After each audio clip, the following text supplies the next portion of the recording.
नमस्कार, आप देख रहे हैं न्यूज़ 9 भारत और मैं हूं आपके साथ अशोक चौहान। देश और दुनिया की तमाम खबरों पर आइए डालते हैं एक नज़र। आजमगढ़ के पवई थाना अंतर्गत सलारपुर गांव निवासी की 29 जनवरी की रात गोली लगने से मौत हो गई थी।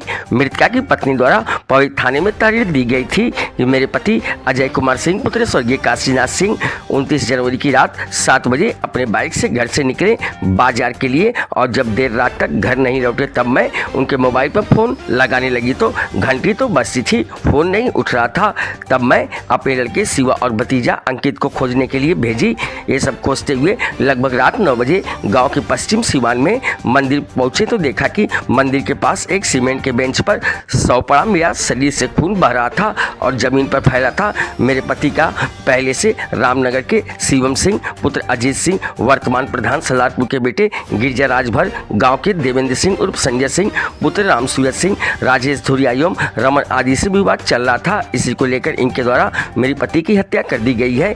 1 फरवरी को थाना अध्यक्ष पवई अनिल कुमार सिंह महमराई, नायब दरोगा सुल्लभ पांडे, सिपाही अशफाक अंसारी, सिपाही अनुराग यादव और चालक अशोक यादव मुखबिर की सूचना पर राजेश धुरिया 45 वर्षीय पुत्र नारायण धुरिया को समय 10:50 पर सलेमपुर अंडरपास से गिरफ्तार किया गया, जो इस मुकदमे में आरोपी है। थाना अध्यक्ष अनिल कुमार सिंह द्वारा बताया गया कि पूछताछ में राजेश धुरिया द्वारा बताया गया कि मेरी अजय कुमार सिंह से दोस्ती थी। मैं कुछ दिन पूर्व सूरत से कमा कर आया हूँ। घटना के दिन करीब 5:30 बजे शाम के गाँव के बाहर शिव मंदिर के पास मौजूद था कि वहीं बात ही बात में कहा सुनी हो गई। वहाँ पर मौजूद इंद्रजीत, सोनू राजभर, प्रदीप व उमेश ने बचाव किया। इंद्रजीत अजय सिंह को लिवा कर चले गए। थोड़ी देर बाद अजय सिंह बाहर निकले और फिर हम दोनों थोड़ी देर पहले हुए विवाद के संबंध में बात करते हुए फिर मंदिर की तरफ आकर वहीं बेंच पर बैठकर बात कर रहे थे कि तभी बात ही बात में बात बढ़ गई। तब मैंने अपने पास लिए तमंचे से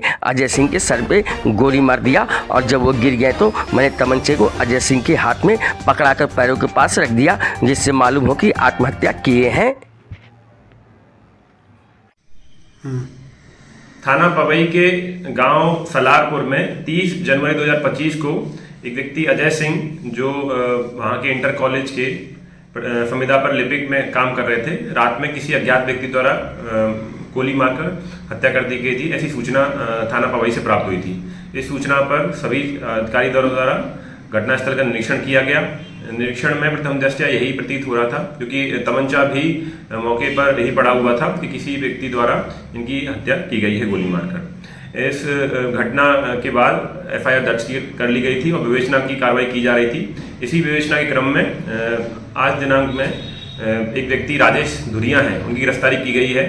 पूछताछ में यह तथ्य प्रकाश में आया कि राजेश धुरिया अजय सिंह के मृतक के बहुत अच्छे दोस्त थे। राजेश धुरिया हाल ही में अभी गुजरात से कुछ काम करने के बाद वापस आए थे और अपने 5-6 दोस्तों के साथ मंदिर के पास बैठे हुए थे। उन्हीं 5-6 दोस्ती यारी में उनसे आपस में बहस हुई और काफ़ी गाली गलौच एक दूसरे को दिया और थोड़ी बहुत मारपीट भी इन पे हुई। इसके बाद बाकी दोस्त सब चले गए और राजेश वहीं पर रह गए। वापस जो मृतक है अजय वापस कुछ समय बाद मंदिर पर आए, राजेश से मिले, उसमें हॉट टॉक फिर से उनकी हुई और इसी बीच में राजेश ने तमंचे से उनको गोली मारकर उनकी हत्या कर दी गई है। राजेश को आज हिरासत में ले लिया गया है। उसको मैंने न्यायालय से रिमांड प्राप्त कर जेल भेजा जा रहा है। आगे तथ्यों की जाँच की जा रही है। आगे जो भी तथ्य आगे प्रकाश में आएंगे उनके आधार पर विधिक कार्रवाई की जाएगी। यहाँ खबरों का सिलसिला कभी नहीं थमता। सिर्फ और सिर्फ बने रहिए न्यूज़ 9 भारत पर। अब चाहूंगा इजाजत। नमस्कार।